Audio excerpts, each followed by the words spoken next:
Kaarawan ng aktor na si Jericho Rosales inaabangan na ng kanyang mga tagahanga.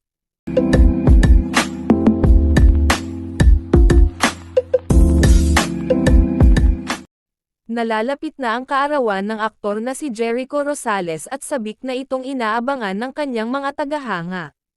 Kilala si Jericho bilang isa sa pinakamatagumpay na aktor sa industriya ng showbiz sa Pilipinas. Tuwing kanyang kaarawan, hindi lamang pamilya kundi maging mga kaibigan at kasamahan sa industriya ang sama-sama sa pagdiriwang. Matatandaan na noong nakaraang taon, masaya at makulay ang naging selebrasyon ng kanyang kaarawan, lalo pang naging makulay ito na mamataan na dumalo noon ay ang aktres na si Janine Gutierrez, na agad napansin ng mga netizen. Dahil dito, mas lalo pang naging usap-usapan ang naging bonding nila sa nasabing okasyon. Ngayong nalalapit na ang kanyang kaarawan, marami ang nag-aabang kung sino-sino naman ang makakasama niya. Hindi rin mawawala ang sorpresa ng kanyang pamilya at mga malalapit na kaibigan para sa kanya.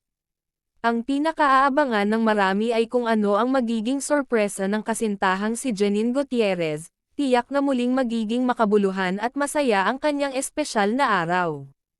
Kaya't kinasasabakan na ng lahat kung ano ang mga magaganap sa nalalapit na selebrasyon ng kaarawan ni Jericho Rosales.